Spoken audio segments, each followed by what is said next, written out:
Hey, what's going on? So I had a little break. I'm taking a little break from studying, doing some research, watching the news,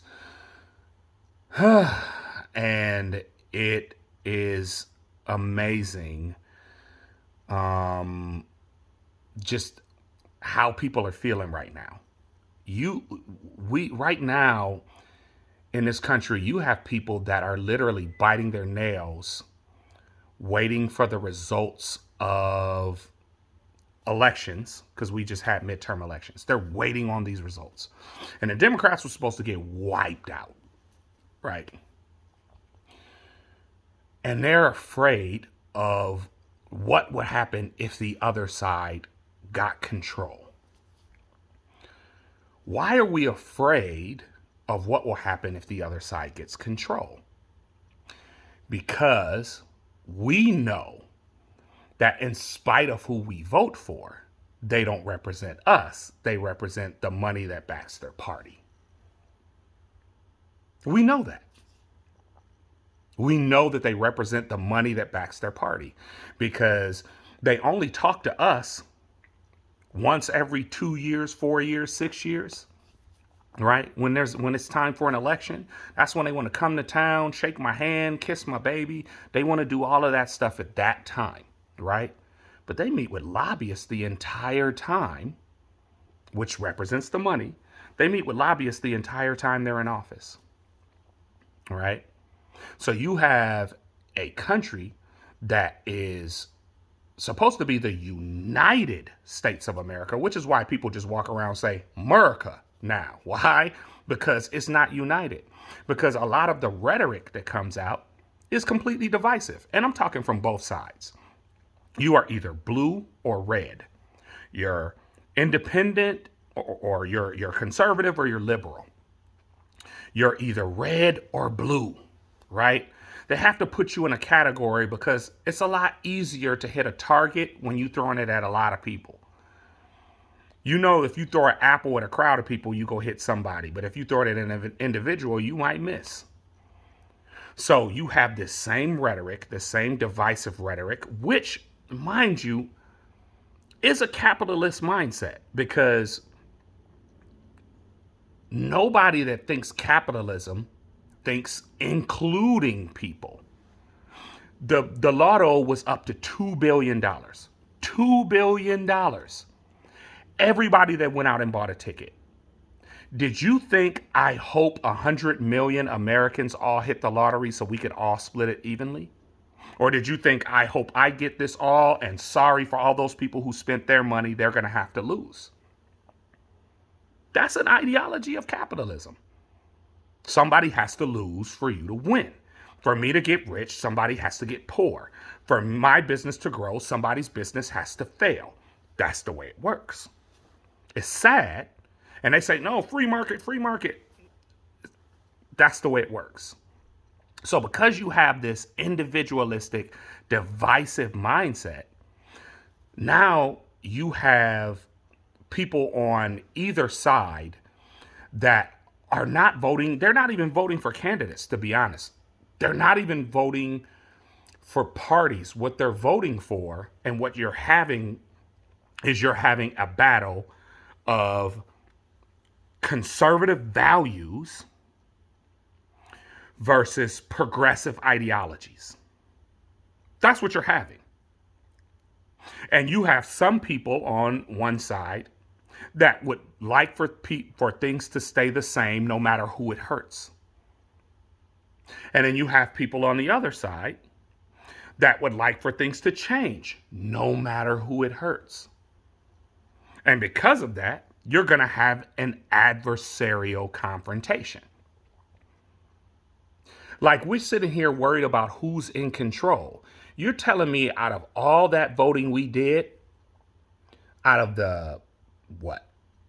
What is it? Like 500 or something congressmen and 100 senators that we sent to Washington, D.C., that the majority of them don't know how to sit down at a table with each other and figure out how to work things out, especially within their state.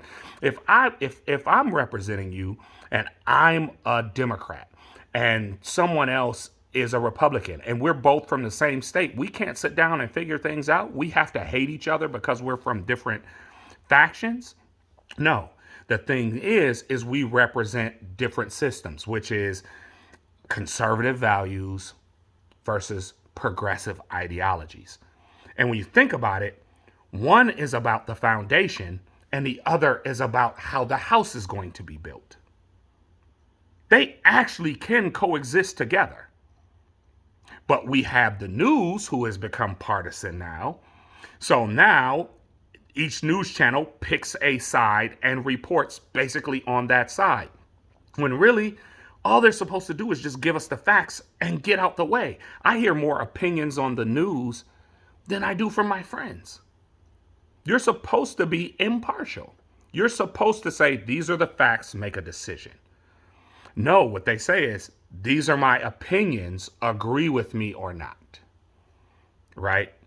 So you have all of these things going on. You have all these people that are terrified. And then here's another thing that's interesting. So you got all these groups of people that are waiting and send their politicians to Washington, D.C. to try to do something to change their lives, because that's the whole point. Their lives are supposed to be changed. And the trickle down never gets to them. Why? Because like I said before, they're not representing them. They're representing their party. That's why they spend probably half of their time on the phone soliciting donations. They're soliciting all this money for their party and really don't do anything to help people. Why after an election, when you elect someone, an elected official goes to Washington, D.C., and you barely see them anymore? I constantly try to make appointments with my congressman, and he was never in the office. Now, these politicians have a state office, and then they have the office they have in Washington, D.C. Why would you spend more time in Washington, D.C.? Because that's where the lobbyists are. And the saddest part about this is most of the answers for most of the problems that are affecting us as a nation, we, the people, actually have the answers. But you don't actually sit down and talk to us. You don't sit down and ask our opinion. You caucus with each other. Caucus with us. We'll tell you what's actually going on.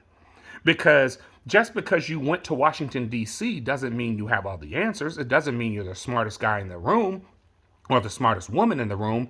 It means that we believe you have our best interest at heart. But how could you have my best interest at heart if you never talked to me to find out what my best interest actually is? This is what happens constantly. And it's sad. It's sad. But honestly, what would I like to see? Because people say, well, what's your solution? What would you like? What would I like to see? I would like to see communities selecting their officials, not officials being presented to their communities to vote for them or not. If I've been working with John the Butcher and I've been buying from him and talking to him and living in the same neighborhood and working with him for the last 10 years, and I trust him, I have more faith in him that he's going to go to Washington, D.C. and do what he's supposed to do. But no, that's not what happens. Parties recruit. Parties, take them and introduce them to their big players. Their big players seduce them. So once they get voted in, who they go represent? The people they've been talking to. So we got to be careful and mindful about how things work and how we approach each other. Having a conversation and having differences is how you come to progress. That's how you establish progress. You think the answer's A, I think the answer's C. Together we come together and realize B works best for both of us. But if the first thing you do is shut somebody down because they have a difference of opinion, then how are we supposed to progress? How are we supposed to actually represent the United States of America if we're red and blue? If we're liberal and conservative, if we're right and left? We can't. If we don't become purple, center, and American? Because that liberal conservative stuff don't matter. We are American. And if a dude lives on my block that has a different view than mine, it doesn't make him evil. It doesn't make him the enemy. So let's get back to being what we're supposed to be. Hopefully. And Senator Warnock, between me and you, I hope you win this runoff. Because if you don't, losing to Herschel Walker,